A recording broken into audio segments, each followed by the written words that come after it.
तो चलिए सबसे पहले शुरुआत 14 घंटे बाद शुरू होने जा रहे यूपी दंगल की। कल पहले चरण में 15 जिलों की 73 विधानसभा सीटों पर चुनाव होंगे, लेकिन इस चुनाव से पहले हम आपको अपनी इस खास रिपोर्ट में बताएंगे उन राजनीतिक धुरंधरों के बारे में जिनकी दांव पर लगी हुई है साख।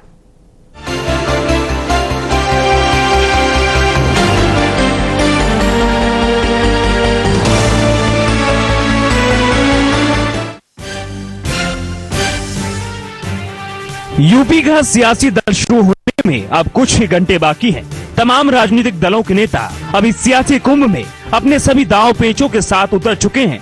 कौन नेता किसको पटखनी देगा, इस बात का अंदाजा किसी को नहीं होगा, लेकिन इस बार ये तो जरूर है कि कई दिग्गज नेता ऐसे हैं जिनकी साख दांव पर लगी हुई है। मेरठ में लक्ष्मीकांत वाजपेयी की साख दांव पर है। पश्चिमी यूपी की सबसे महत्वपूर्ण सीटों में से एक है मेरठ सीट। बीजेपी ने पूर्व प्रदेश अध्यक्ष लक्ष्मीकांत वाजपेयी को मैदान में उतारा है। सत्तारूढ़ समाजवादी पार्टी ने रफीक अंसारी को उम्मीदवार बनाया है। बीजेपी और एसपी को टक्कर देने के लिए बसपा के पंकज जौली मैदान में है। शामली से कांग्रेस के उम्मीदवार पंकज मलिक मैदान में उतर चुके हैं। एसपी से गठबंधन के बाद से ये सीट कांग्रेस के खाते में आ गई है। शामली विधानसभा क्षेत्र से कांग्रेस ने पंकज कुमार को उम्मीदवार बनाया है। बहुजन समाजवादी पार्टी ने मोहम्मद इस्लाम को टिकट दिया है। बीजेपी ने इस सीट पर तेजिंदर निर्वाल पर दांव चला है। वर्तमान समीकरण के मुताबिक इस सीट पर तीनों ही प्रत्याशी एक दूसरे को जबरदस्त टक्कर देते नजर आ रहे हैं। इससे पहले सत्तारूढ़ समाजवादी पार्टी ने यहां से मनीष चौहान को अपना उम्मीदवार बनाया था। वहीं सरदना में जो उम्मीदवार मैदान में उतरे हैं वो एक दूसरे को कड़ी टक्कर देते हुए नजर आ रहे हैं। संगीत सोम को मिलेगी अतुल प्रधान और इमरान से टक्कर। बीजेपी ने संगीत सोम को मेरठ की सरदना सीट से मैदान में उतारा है। सपा ने अतुल प्रधान को यहां से अपना उम्मीदवार बनाया है। बहुजन समाजवादी पार्टी ने मोहम्मद इमरान को अपना उम्मीदवार बनाया है। पूर्व प्रदेश अध्यक्ष लक्ष्मीकांत वाजपेयी और हुकुम सिंह के अलावा संगीत सोम पर भी अपनी सीट के साथ ही अन्य सीटों पर पार्टी को जिताने का दारोमदार होगा। वहीं नोएडा की सीट बीजेपी के लिए चुनौती बनी हुई है। मिशन 2017 के पहले चरण में नोएडा अहम सीट है। बीजेपी ने इस सीट पर गृह मंत्री राजनाथ सिंह के बेटे पंकज सिंह को मैदान में उतारा है। गौतम बुद्ध नगर की नोएडा सीट यूपी के पूर्व मुख्यमंत्री रह चुके राजनाथ सिंह के लिए भी साख का विषय बनी हुई है। इस सीट पर समाजवादी पार्टी ने सुनील चौधरी पर दांव चला है। बीएसपी ने रविकांत मिश्रा को टिकट देकर मुकाबले को रोमांचक बना दिया है। तो वहीं मथुरा में बीजेपी के प्रवक्ता श्रीकांत शर्मा भी इस बार मैदान में हैं, जिनके लिए उनके विरोधियों ने अड़चनें पैदा करनी शुरू कर दी हैं। मथुरा में बीजेपी प्रवक्ता श्रीकांत शर्मा मैदान में उतर चुके हैं। श्रीकांत शर्मा के रास्ते में एक तरफ कांग्रेस के प्रदीप माथुर हैं। श्रीकांत शर्मा को यहां राष्ट्रीय लोकदल के अशोक अग्रवाल से भी कड़ी चुनौती मिलेगी। आपको बता दें कि कांग्रेस से गठबंधन के बाद समाजवादी पार्टी ने मथुरा के वृंदावन सीट से अपना प्रत्याशी वापस ले लिया है। श्रीकांत शर्मा पहली बार मथुरा सीट से चुनाव लड़ रहे हैं। कुल मिलाकर इस बार पहले चरण में बीजेपी, कांग्रेस, एसपी और बीएसपी के अलावा तमाम दूसरे दलों के दिग्गजों की साख दांव पर है।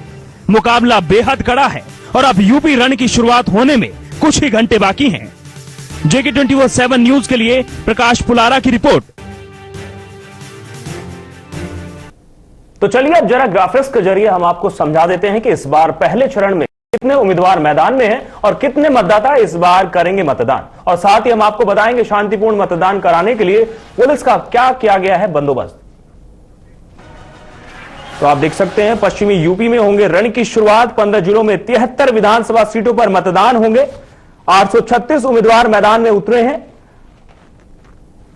2,57,00,000 मतदाता उम्मीदवारों की किस्मत का फैसला करेंगे। कुल पुरुष मतदाताओं की संख्या 93,56,290 है। 24 लाख युवा मतदाता हैं और 1,17,00,000 के करीब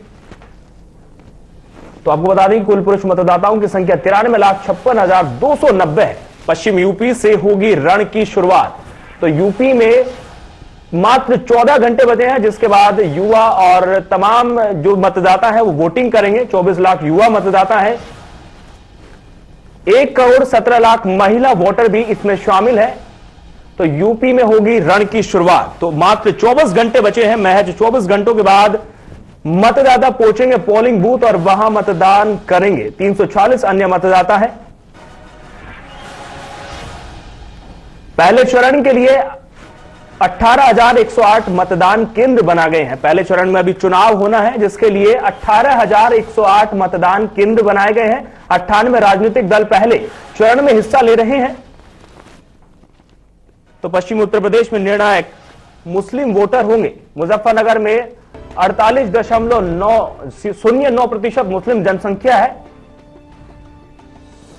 तो आपको बता दें कि 38.09 मुस्लिम वोटर्स हैं जो निर्णायक फैसला करेंगे। मेरठ में 32.81%, बागपत में 24.73%, गाजियाबाद में 23.73% और अलीगढ़ में 17.78% मुस्लिम वोटर्स हैं जो निर्णायक फैसला करेंगे।